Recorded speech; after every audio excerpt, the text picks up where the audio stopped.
and I will encourage each of you to share your knowledge. And I look around this room and I see folks in here that are a whole lot smarter than I am. And you have a lot of wisdom. Many of you spent years in studying and thinking about the Word of God. So I encourage you to share that. I don't have all the answers, but together we can find them in God's Word. As we begin, and we're going to be looking at, I don't know whether to say 2 parables or 4 parables. It's four different texts that we'll look at, but it's parables that are similar, 2 that are similar on each account. And we'll be looking at those shortly. Before we do that, I want to share just a couple of stories with you. And y'all know I love animals, and I'll share a couple of animal stories, and then hopefully you'll see a little bit of parallel between these animal stories and at least some of the parables that we'll talk about tonight. I was walking around yesterday, and boy, isn't it a beautiful time of the year? I tell you what, I don't care how bad you feel on days like today, and even yesterday, as windy as it was, if you had an opportunity to go outside, the sunshine was absolutely beautiful, and things were very vivid, I guess would be a word to use. And I thought I'll just walk through the pasture, relax a little bit, get a little exercise in, and I was just enjoying that walk. As I was making my way back to the house, you come out of a little section of woods, and you have a hill, and it drops off and goes down toward the house, and another part of the ridge goes out this way, and across the way over there is Bird Mountain, and it was just beautiful. I just had to stop and look and think, my God, how blessed am I to be able to see what God has created here. And just really counting those blessings, you know. And I thought, well, I'll just kind of ease around here. Boy, this would be a pretty picture. Just find just the right angle to take a picture. And I kept easing around and moved forward a little bit and got where I could just see over the crest of the hill, and there was 3 deer standing down there. And I didn't want to spook them. I thought, well, I'll just get where I can watch them a while. So I eased back, and I thought, well, I'll ease out this ridge, and I'll go over here where I can see just over the crest of the ridge and watch them see what they do. Well, as I eased around, and I eased up over the crest of the ridge, and I didn't see them in the same spot. I thought, well, I don't think they saw me when I was up there before, and I took another step or 2, and I saw 2 ears sticking up just right down below me. And I eased back and moved over a little bit and just kept watching over the crest of the hill. And every time I'd see ears, I'd move back a little bit. And I kept doing that and kept doing that. And those deer, as they were getting closer and I squatted down, they were alert. I don't know if it was from the wind and, catching my scent or whatever, but those deer were alert. They didn't know exactly where I was, but they were looking. And as they approached the top of that hill, they started at a little trot. They weren't fully spooked. I don't think they ever knew exactly where I was, but they knew that I was in the vicinity. And I thought, how great is that? Looking at what God has given them to use for their survival, that ability to, though initially I was probably 150 yards away from them, but they were still knowledgeable, aware of my presence. Another story along that line of awareness, or I'll say alertness. This was many, many years ago, and I still love to hunt. I don't do near as much as I did in my youth, but just love to hunt. I love to be out in the mountains, period. A day in the woods, whether I see a thing, is a day well spent. I was hunting in a location pretty remote, and it was getting late in the evening. And had a pretty good ways to go to get back to the vehicle. I thought, well, I'll go ahead and start walking now, and I'll just go slow and easy, and I'll make my way along this top up here because deer like to bed down up here. Who knows, I might see something on my way back to the vehicle. And I just easing along, take a few steps and look out through the woods, try to catch any movement at all. And I noticed something coming over the crest of the hill. I thought, boy, here it comes. And I just got very still and kind of got up next to a tree and watched, and it got closer and closer and closer. It wasn't a deer. And as it got closer, I realized it was a gray fox. And I didn't know it, especially in those days, you didn't see a lot of those around where I lived. And I thought, boy, this will be neat. Let's just watch and see what happens. So I stayed very, very still and kept coming right in my direction. And then it kind of turned and started down the hill. And I thought, well, it's going to see me any minute, because it's not really hid that good. I'm just kind of against a tree here. And it came right down the hill, and I was on kind of a little trail there, about as far from here to that back door. He just kind of stopped and was looking down the ridge. I'm standing here, he's standing there, and he's looking down the ridge like this. And I thought, well, any minute he's going to see me. He's going to see me. I know he will. I didn't move. And he kept looking off down the hill, and the next thing I know, he laid down. And I thought, what in the world? He's got to, here I am, he's got to see me. But he laid down, and he kind of looked as he was laying there, kind of casually looking off the ridge. And then the next thing you know, he tucked his nose under his tail and was going to sleep, I guess.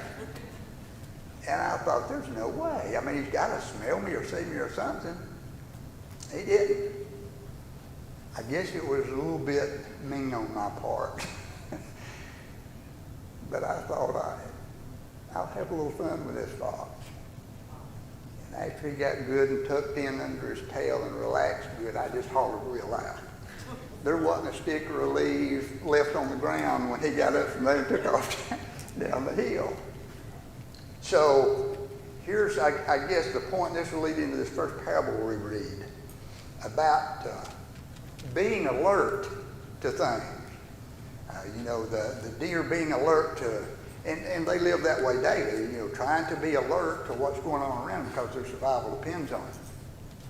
And then the flip side of that, even though foxes are similar, their need for being alert, this particular one wasn't alert. And the result of that was I nearly gave him a heart attack. So alertness. Let's look, turn with me if you will to Mark chapter 13. Mark chapter 13, and we're going to read verses 33 through 37. This is I know many of you have read this many times in your life, and we'll take a look at it again and see what we can take from it.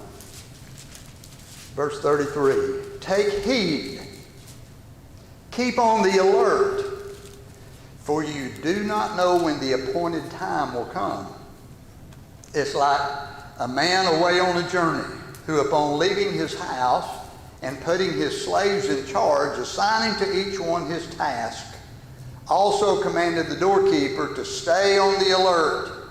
Therefore, be on the alert, for you do not know when the master of the house is coming, whether in the evening, at midnight, or when the rooster crows, or in the morning, in case he should come suddenly and find you asleep.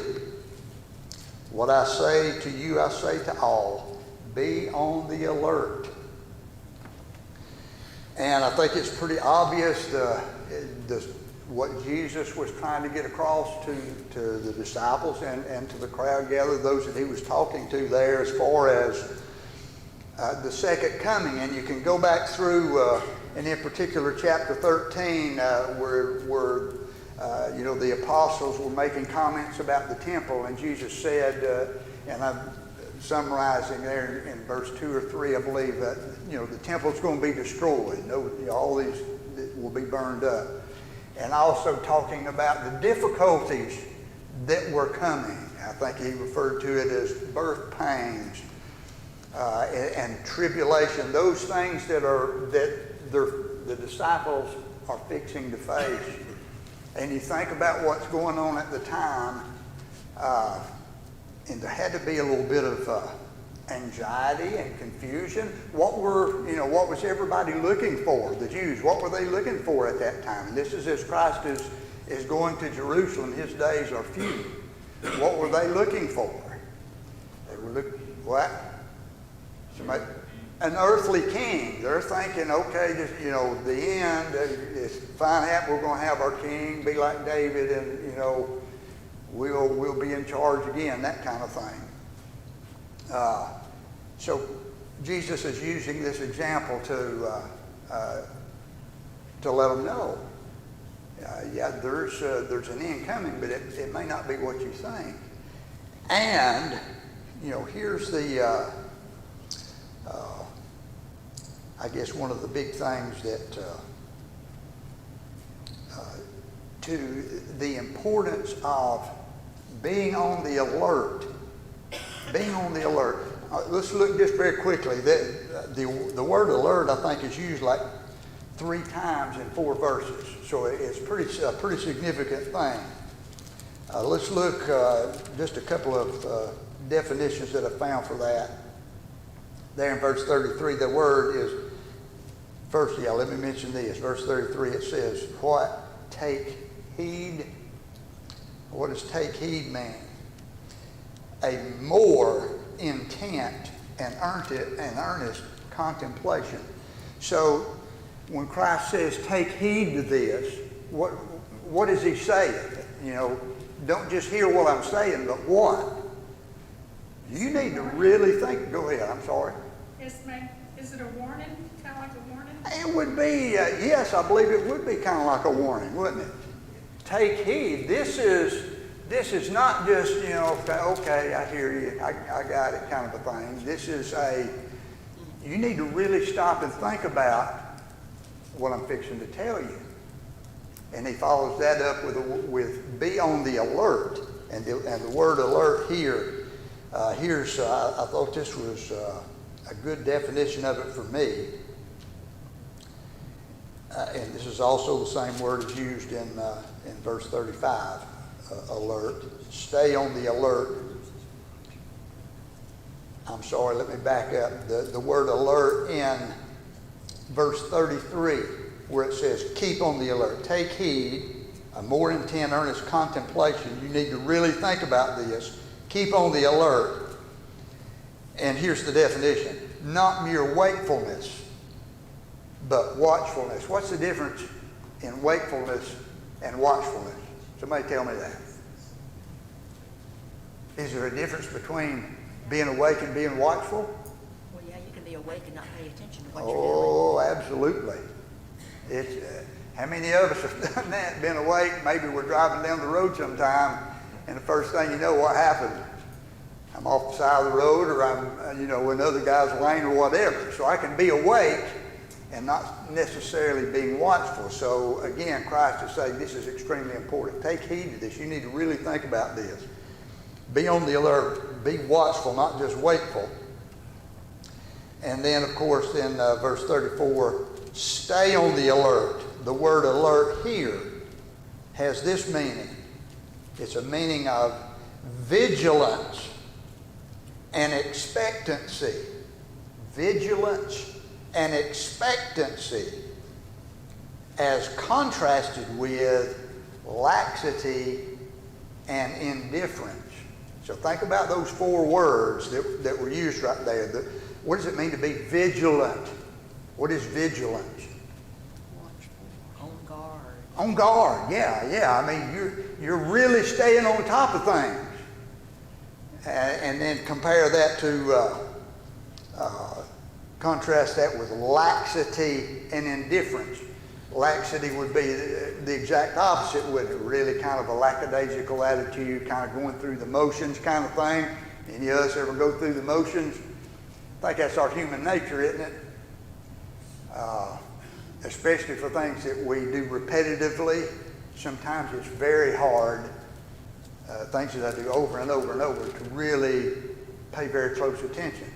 So that's a human nature for sure. What about indifference? That's not a word we use often, is it? What is indifference?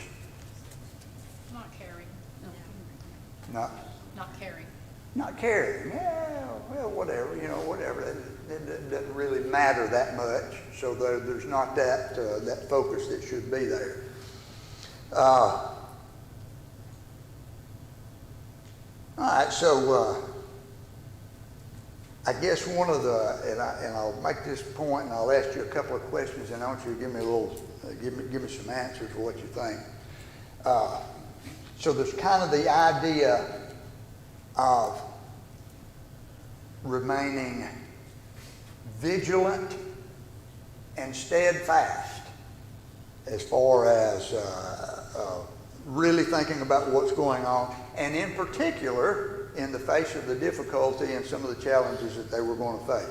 So what are some things that keep you from being alert?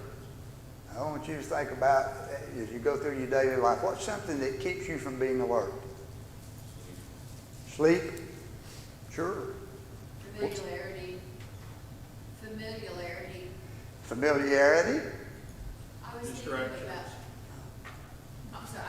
about yellow lights. Like at a traffic light. Yeah. Everybody focuses on the green and the red. But if you're not paying attention and that yellow light flashes, you might not have time to stop if you're not paying attention. Because that yellow is like a whole lot quicker than the green or the red. I mean, the green's got, 30 seconds or 15 seconds or a minute, and the red's got 3 minutes. But that yellow is like, Absolutely. So, and Janine's talking about, a signal light, red, yellow, green, and we become familiar with, we're ready to go just as soon as that bulb gets at least 10 of green to it. And the same thing that's red, we're prepared to stop, and then you're kind of in between there, and sometimes we may not focus on that yellow light maybe as much as we do the other. So familiarity. What else? Distractions. Distractions. We've got so many things coming our way throughout the day. Boy, isn't that true? Does anybody here have distractions besides me? That's, and we'll bird walk right here for just a minute, because that's a big one. As you get older, you kind of see where you're at, you know where you've been, and you think about how a lot of things have changed. There's a tremendous amount of difference in the world that we're in today, isn't there, as opposed to the one that most of us in here grew up with. And when I say there's a lot of differences, there are a lot of things that's the same, but there are more distractions, I think, today than there's ever been. So that's, I need to be vigilant and in being aware that exists, and not just me, but we need to help others as well to become aware and stay aware that there's all these things out here, and Satan uses them very effectively to distract our attention away from where our focus should be. But as Jesus said here, we need to be on the alert. Take heed, be on the alert. We need to make sure that we're always focused on what's going on. One more quick question. What are some things to help us keep alert? What can we do to stay alert? And bear in mind, these are some good examples of things that prevent our being alert. What are some things that you and I can do and that we can share with other people to help them stay alert? One of the references I had in this Bible says be alert and pray. Be alert and pray. Well, that's absolutely a good one. That's definitely something that we can do any moment of the day, and that would certainly help us to focus where it should be. Yes, ma'am. Setting priorities. Setting priorities. Setting priorities. Ooh, boy, that's a big one too, isn't it? And again, you think about the distractions that we have today. It's very difficult, but if you don't set priorities with these many, many distractions, what's going to happen? We're going to be pulled this way or that. We're not going to be focused. We're going to be like that gray fox. We're going to be caught with our nose tucked under our tail and asleep, and somebody's going to sneak up on them. So definitely set priorities. What else do you think? Mark, most of those distractions that we're talking about are self-imposed. Get rid of some of those distractions and be alert, like you say. Focus on what we need Absolutely. to. Eliminate distractions because, as Betty said, most of them are self-imposed, aren't they? I know there are some things that we have not as much control over, but a great majority of them, I would think, today are things that we have control over, whether we can, push them to the side or not. Do away with those things that are keeping me from being alert. But we have to do an honest assessment with ourselves to Ooh, boy. accept the fact. Absolutely. And that's a difficult task too sometimes, isn't it? We're doing that, as Brother Butch shared there, a little self-assessment. That's difficult to do sometimes, but absolutely must be. We must step back and do that to be able to eliminate some of those distractions. Anyone else real quick before we move to the next one? We also need to plan ahead. Plan ahead. When we talk to our children when they go to school, lay your stuff out the night before, have your shoes there, have your backpack, have everything you need. But I walked out the door without the car keys. Yeah. Like, So planning ahead, yeah, I mean, that's kind of what, at least a big part of what vigilance is, isn't it? The vigilance is deciding the things that I need to prioritize, the things I need to do away with, and then take steps to make sure that I do those things that are necessary. Very good. Let's look. We're going to have to move. I know y'all can't believe this, but I'm going to have difficulty getting through with all these. Let's look very quickly at Luke chapter 12. Luke chapter 12, we'll read verses 35 through 40. Luke 12, 35 through 40. And again, this is kind of a parallel parable to the one we just read. All right. 35 through 40. Be dressed in readiness and keep your lamps lit. Be like men who are waiting for their master when he returns from the wedding feast, so that they may immediately open the door to him when he comes and knocks. Blessed are those whose slaves whom the master will find on the alert when he comes. Truly I say to you that he will gird himself to serve and have them recline at the table, and will come up and wait on them. Whether he comes in the second watch or even the third and finds them so, blessed are those slaves. But be sure of this, that if the head of the house had known at what hour the thief was coming, he would not have allowed his house to be broken into. You too, be ready, for the Son of Man is coming at an hour that you do not expect. So again, a similar line of thinking here as far as, number one, you don't know. None of us know when Christ will come again. And there's, use the example in both parables, in fact, about what watch of night that, you don't know which one is coming. The idea of the head of the house, if you knew when the burglar was coming, you wouldn't be driving off to town to, go get something to eat, would you? You'd be prepared, you'd be at your house, and you'd be waiting on the person who was coming to break in. So, again, the idea of be on the alert, what did it say in verse there? Be dressed in readiness. And that be dressed in readiness has reference to being prepared. For example, let me see if I can think of something. Well, let's take sports for example. If you're fixing to go play a football game, what would you have to do to be dressed in readiness? You would have to have your uniform on, helmet, shoulder pads, all those things. You were dressed right. Well, it's the same thing here. Be dressed in readiness. What is readiness for this second coming of the Lord? That is our spiritual life. How, am I dressed in readiness with my life, with how I'm living my life, with what the priorities may be? Another issue is that readiness is not something that you only do once. Readiness is kind of like breathing. You don't breathe and then stop for 10 minutes. Yeah. Or you don't breathe and eat food and do all that and then stop for a day or two. Yeah. I mean, it's a continual effort that has to happen or you're not prepared. It's an action, isn't it?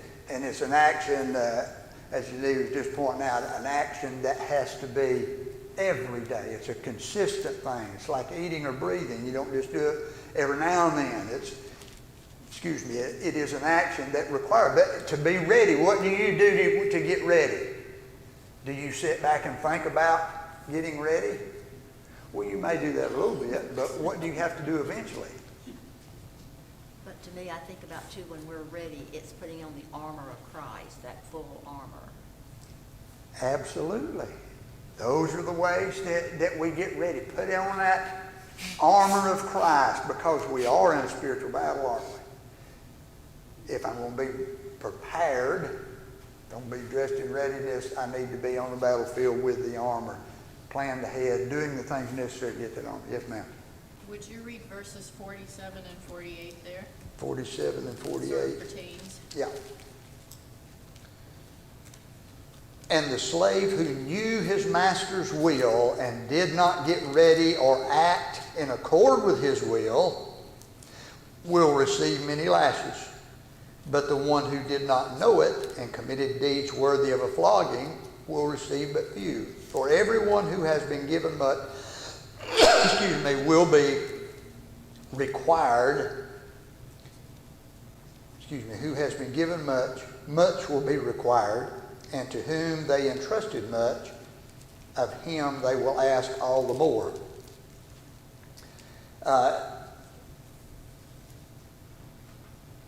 God will give us, and we'll talk about this with the talents as well that we're fixing to look at. God gives us opportunities. He gives us things to do. What are we doing with them? Again, it comes back to that thought of being alert and that action of doing those things, doing the preparation. I guess the question is, what does it mean to be ready? Yeah. And any of us who are Christians have been given much. Any of us sitting in this building Correct. have been given much. So what are we doing about it? Exactly. Prepare for it, but then it's kind of like the analogy with we are in a spiritual battle. You put on the whole armor of God. What do you just sit there in your armor?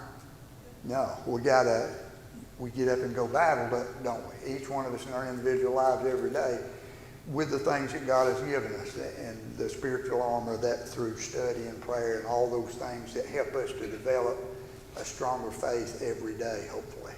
But we got to use them. Got to put them to work. This said in my footnote here, being girded means tucking the hem of your garment up so you can run. In other words, be ready to take Ready off. to go.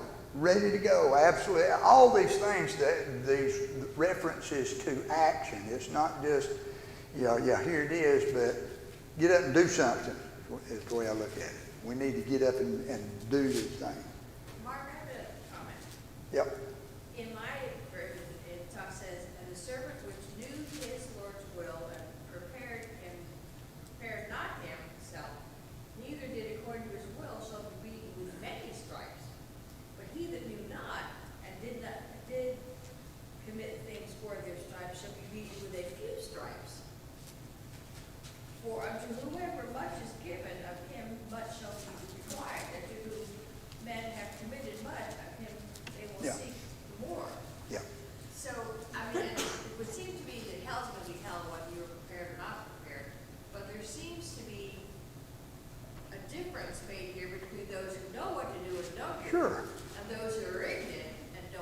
there are blessings, and we will all receive blessings from God. Let's think about it this way. The more, ask yourself this, as you've gone through your Christian walk, and as many of you have been Christians for years and you've been continually growing stronger in the faith, do you have more blessings today than you did the first day that you became a Christian? That's my understanding of that. The blessings are there, and the more that you can take in, the more faith that you develop, there's the more expectation, the more that you can do, and the more blessings that will come through that. Again, so what I'm getting from this is, if you know a lot to do and you don't do it, you're going to get more stripes. Oh, absolutely. If you don't know, you're going to get stripes, but it says few stripes. Absolutely. So the more you know, The more you need to be doing. I mean, a stripe hurts. Yeah. 2 stripes or 3 stripes or 4 stripes hurts more. The more you have, the more expectation there is. Absolutely. And that's probably a good segue to the next one. Let's look. And this is a couple of parables again from Matthew and Luke, similar parallels between the two. If you want to turn to Luke chapter 19, while we're here in Luke, we'll just look at this one. Luke 19, verses 11 through 27. This is, as you're familiar with, the parable of the talents. A lot of similarities between the two again. Some of the language is a little bit different, but the idea is the same.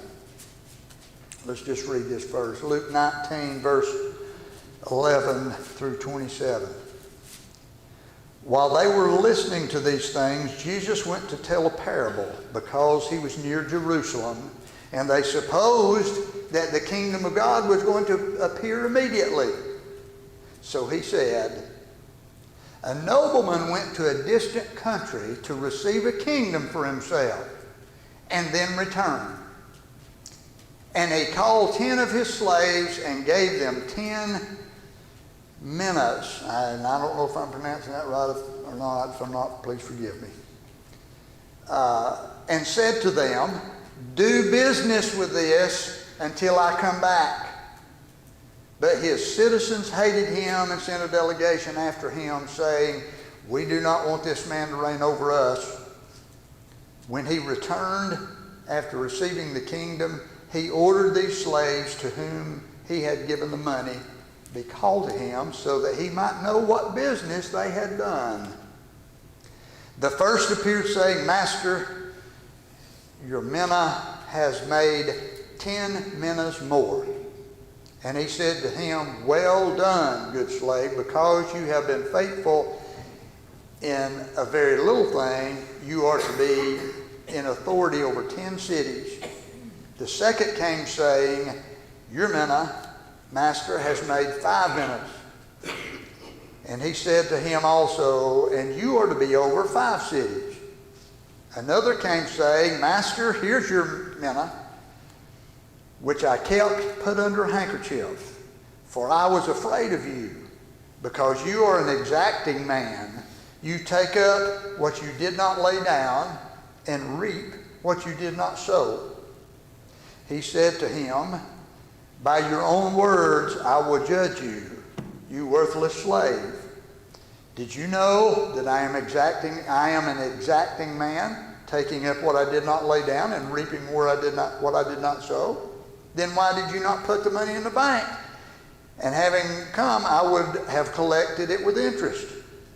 Then he said to the bystanders, take the men away from him and give it to the one who has the 10 minas. And they said to him, Master, he has 10 minas already. I tell you that to everyone who has, more shall be given. But from the one who does not have, even what he does have shall be taken away. But these enemies of mine who did not want me to reign over them, bring them here and slay them in my presence. And I don't know if that clock is correct. We're going to be really close. I don't know if we have time to read the parable in Matthew, the parable of the talents, and I know you're familiar with that, but again, these are very similar things. It's the same idea being expressed here. Number one, to this idea of, being a Christian steward, I guess might be one way to think about it. What is a steward? What is a steward? That's not a word that we use often. I don't use it in my everyday language. Someone that takes care of someone's possessions. Someone that takes care of someone's possessions, a manager of sorts. And of course, the analogy here, the mina or mana, whatever how you pronounce it, I think was like 100 days' wages or something like that. And of course, the talents that's talked about in Matthew is a large sum of money. Both of those things indicate what? Something that has great worth. And you have been given charge of it. You're given all this wealth to do something with. And that's to each one of us.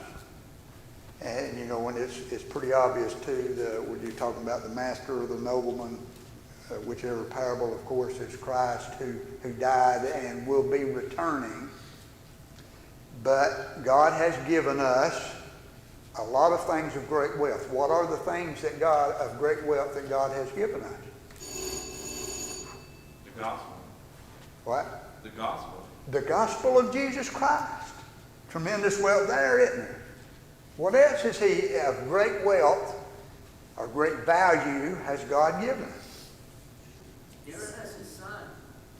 Given us his son. One more. God has given us his son to come to earth. He's given us a sign. Yeah, I mean, His son. Jesus Christ. right, through his son, Jesus Christ, yes. He gave his son. What else? Gave us life.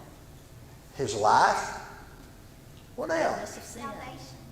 Huh? Forgiveness of sin. Forgiveness of sins? Absolutely. What else? Material possessions. He gave us his holy word that we can have what he wants and be able to spread that. Absolutely. What else? Material possessions. Thank you very much. Families, giving us families. Families. The material possessions that we have. Hope. The church. The church. Absolutely. So, and absolutely, great answers there. But the point is that everything from what I've got in my billfold in my bank account to what we're doing right here to the hope that I have because of the gospel of Jesus Christ that I can learn about through his word. On and on we list these things of great value that God's given. What are you doing with them? That's what I get out of it. That's what Jesus is asking me through this parable. Mark, what are you doing with these things? And boy, that's a kind of a tough one, isn't it? That's where that, that self-inspection that I need to do. I'm pretty good about asking, what are you doing with it? How good I'm at saying, Mark, how good are you? What are you doing with it? But that's what we've got to do. We need to be honest with ourselves every day. And we're not always going to do good. For me, I mean, some of y'all may, I know you'll do better than I do, but that's part of it too, isn't it? But shouldn't that be our focus every single day of our life? Man, what God has given me. We really ought to be jumping up and down excited and finding ways to use those things. Again, whether it be my money, and that's the one that sometimes we have the hardest time turning loose of. But yeah, it's like he says, and I believe it's in Matthew there, 25. Why are we worried like the rest of the world about all these earthly things? And he gives the parable of the rich man who's, I think the word "I" in that parable is used 20 times, where his concern was with himself and his personal wealth. He was the master of his life. Jesus Christ was not the master of his life. And he forfeited his soul. But he also tells us in that parable, or in the writings before that parable of the talents in Matthew, look around you. You see the birds, you see them. You ever heard a bird have a conversation with his mate saying, I don't know how we're going to pay the light bill this month. Where are we going to get groceries this time? They don't do that, do they? Where do they get them? And that's his whole point. God, trust in God.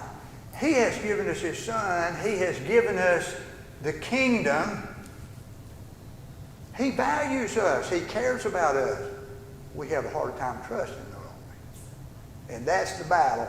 That's why we study the Word, put on that armor. You put the armor on through studying that Word. Trying to understand and putting it into practice, reaching out to people. I'm going to read while we still got just a minute. This is one of my favorite scriptures, 2 Peter chapter 1, if you want to look real quick. And there's many others. I just, in the interest of time, we'll just look at this one. 2 Peter chapter 1. Y'all know what 2 Peter chapter 1 is. Now, what do you think of when you hear 2 Peter chapter 1? Christian virtues. I'm going to read it, and I hope I have time to make one or two quick comments about this. I'm going to skip down. Let's see. Let's skip down. Let's start in verse 5. Now, for this very reason also, applying all diligence, there's that word that we were talking about, vigilance, diligence. I think there's some similarities in that. In your faith, applying all diligence in your faith, supply, or you might say do. Start, make sure you're doing moral excellence. And in your moral excellence, knowledge, which comes through studying. And in your knowledge, self-control. And in your self-control, perseverance. And in your perseverance, godliness. And in your godliness, brotherly kindness. And in your brotherly kindness, love. For if, listen to this, if these qualities, those that we just read, if these qualities are yours and increasing, what does the word increasing mean to you? Growing. They're growing. They render you neither useless nor unfruitful in the true knowledge of our Lord Jesus Christ. For he who lacks these qualities is blind, short-sighted, having forgotten his purification from his former sins. Therefore, brethren, be all the more diligent to make certain about his calling, choosing you for as long, listen to this, for as long as you practice these things. What things? Those characteristics that we just read. If you practice these things, you will never stumble. For in, listen to it. For in this way, the entrance into the eternal kingdom of our Lord and Savior Jesus Christ will be abundantly supplied to you. What does that say about the significance of the action of being diligent, being watchful, being alert, and you do that by doing what? These things. And there are other scriptures that we can look at but this idea of doing those things to get us where we need to be. You've been great tonight. I appreciate so much your comments and the sharing of your thoughts, and we'll have our Devo here shortly.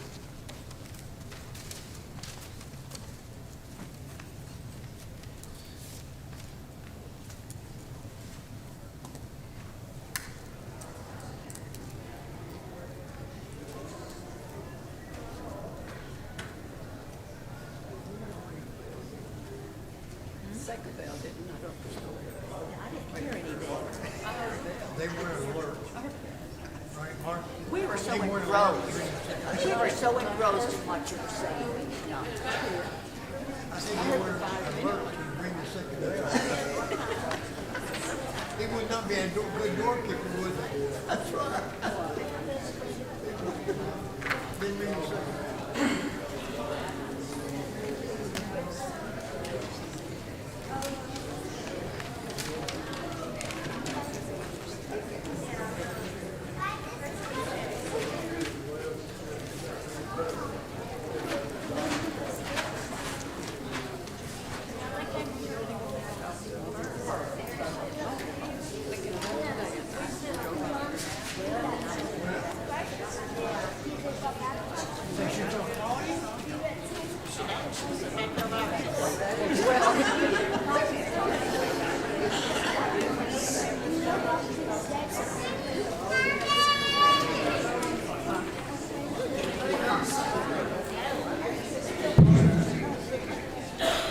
Good evening. Hope everybody's having a good week.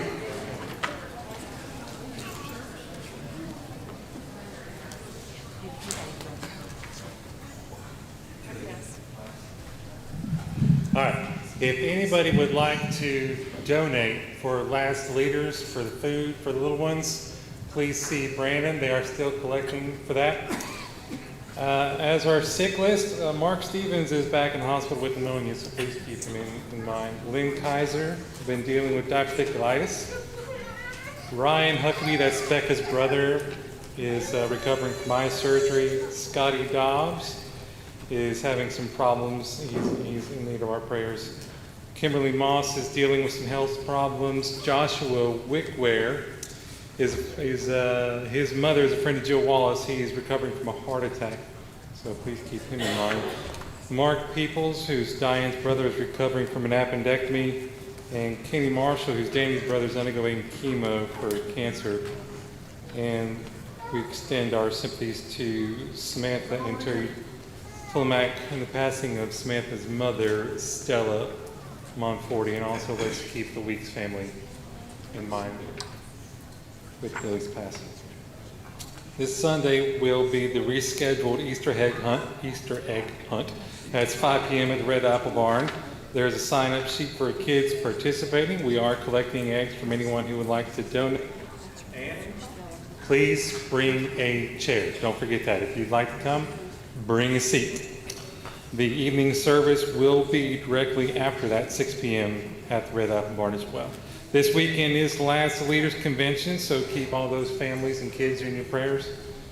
The 27th will be Friends and Family Day. There is a menu for the sign-up sheet. Sign-up sheet for the menu posted there in the foyer. And also on the 27th at 4 o'clock will be the church softball game, so be sure to sign up for that if you'd like to participate. Okay. This evening, Jackson Wilson is going to have our Devo. Mark Wilson will have our prayer, and Evan will be leading our singing.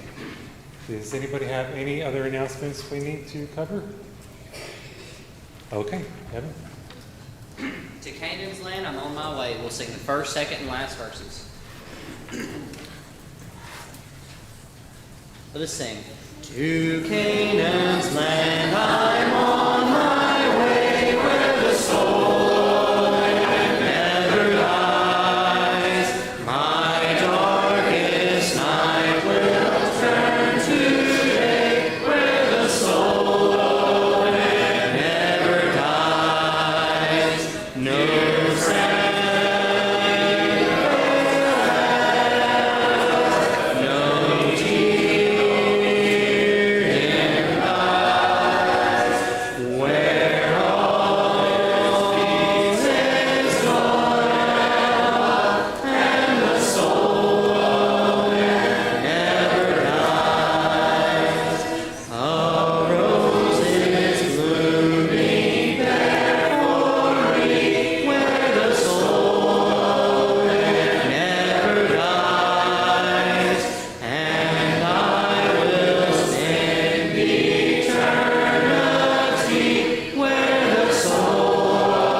Have you ever felt that life was just unfair? Or that no matter what you did, things just didn't turn out right?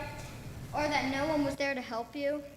If so, then you can understand how Joseph must have felt in Genesis chapter 37 through 41. To start off, Joseph received a gift from his father, a coat of many colors. But it only caused his brothers to hate him, plot to kill him, and eventually sell him into slavery. Next, Joseph was doing his job when he was falsely accused of doing something wrong and was thrown into prison. Joseph must have thought life was unfair and he couldn't do anything right. Then, while in prison, Joseph tells Pharaoh's butler what his dream means and asks that he remember him when he gets out of prison. But as soon as the butler gets his job back, he forgot all about Joseph. At this point, Joseph has to be feeling discouraged, abandoned, and alone. But through it all, Joseph always trusted God. He had faith that God would take care of him, and in the end, God used Joseph to help save the land from a famine and was reunited with his family. Genesis chapter 50, verse 20 says that what Joseph's brother meant as evil, God meant it for good. God used Joseph and what he went through to help others out. So, what can we take away from Joseph's story to help us? I believe there are 3 important things to remember. First, God never promised this life would be fair and happy all the time, but he did promise to always be with us. Ecclesiastes chapter 3, verse 1 through 8 reminds us there is a time for everything, and that no season in life lasts forever. Second, Timothy chapter 3, verse 12 through 15 tells us that when we are trying to live a godly life, we will suffer, but we must have faith in God. Because of his faith, no matter what situation Joseph was in, the Lord was with Joseph.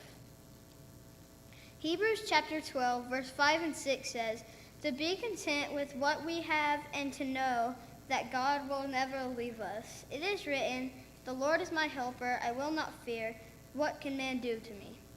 Life will be unfair sometimes, but God will always be in control, and he is always with us.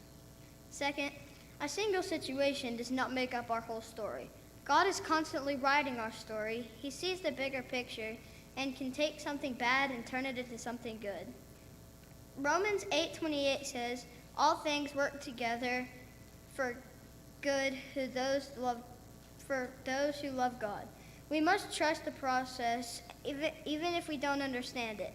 God has the power to turn our trials into blessings. He can use our experiences to help others. Thirdly, we should let go and let God handle it. By holding on to hurt and constantly thinking about it, we are holding ourselves back and not letting God work in our life. Forgiving others helps us heal. Ephesians chapter 4, verse 31 and 32 tells us to put away all bitterness, anger, and evil speaking, and encourages us to forgive one another as Christ has forgiven us. Joseph forgave his brothers without them even asking him to, and we too should forgive others and let God handle it. Joseph's story reminds us that life isn't always fair, but God will always be with us. A single situation does not make up our whole story, and we should let go and let God handle things. A popular church song says, this world is not my home, I'm just a passing through. Oh Lord, you know, I have no friends like you. God is our friend, our Father, our Creator, and the one who is always in control. Proverbs chapter 3, verse 5 and 6 tells us to trust in the Lord, and he will direct our path. Are you letting God write your story, or do you keep dwelling on the bad times? Try turning it over to God and watch him turn what others meant for evil into something good. Very good, Jackson. Jackson is going to be giving that speech at Lights of Leaders this weekend to convention, and many of our other kids will be participating there as well, and so we're glad to encourage them. But having thought about what he said for just a second, I hope that we'll think about who's in control of our lives. And God providentially is working in our lives just like he was in the life of Joseph. When Joseph was sold into slavery and he spent 2 years in prison, it looked like that God wasn't there for him, but he was. And eventually Joseph was put second in command of the nation of Egypt. He saved the world from a global famine, and he was reunited with his family and got to grow old together with his children and grandchildren and all of his family members. And so God did mean that for good in his life, and God means things for good in our lives as well. So if you have any need to respond to the invitation tonight, we want to challenge you to do so as we stand and sing. I once was lost in sin, but Jesus took me in, and in a little light from heaven filled my soul. It bathed my heart in love and wrote my name above, and just a little talk with Jesus made me whole. Now let us have a little talk with Jesus. Tell him all about our troubles. He will hear our faintest cry. He will answer by and by. Feel a little prayerful yearning. Heart to heaven is turning. Find a little talk with Jesus makes it right. I may have doubts and fears. My eyes be filled with tears. But Jesus is a friend who watches day and night. I go to him in prayer. He knows my every care. And just a little talk with Jesus makes it right. Let's have a little talk with Jesus. Tell him all about our troubles. He will hear our faintest cry. Answer by and by. Feel a little prayerful yearning. Heart to heaven is turning. Find a little talk with Jesus makes it right.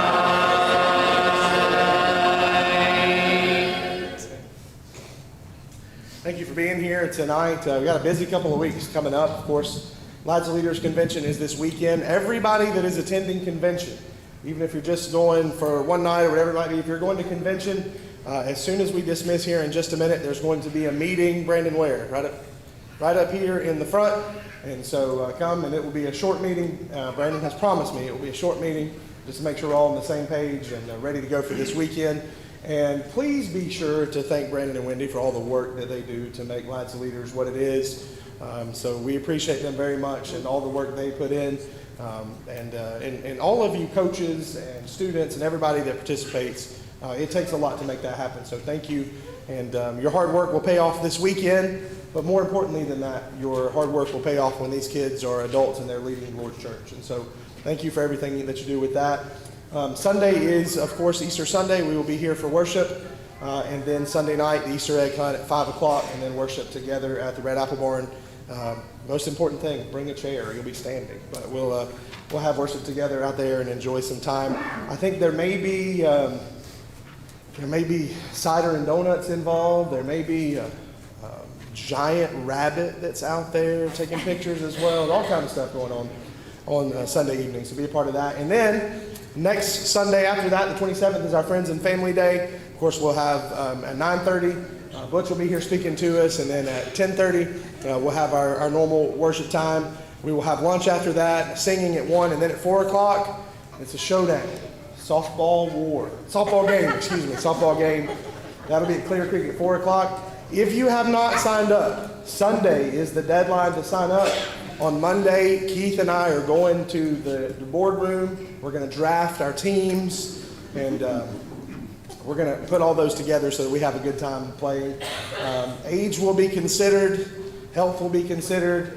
The quickest routes to the hospital will be considered. And so make sure that you're ready for that. That'll be on the 27th at 4 o'clock. We're going to have a good time together doing that as well. So once again, thank you for being here tonight.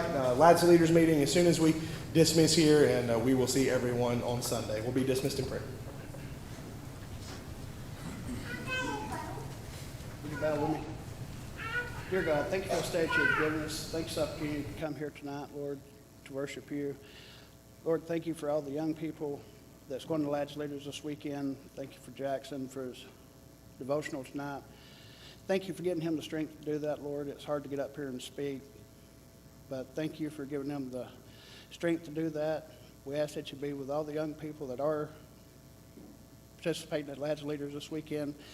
Thank you for them. Thank you for all the people that took time out of their schedule this summer to work with them.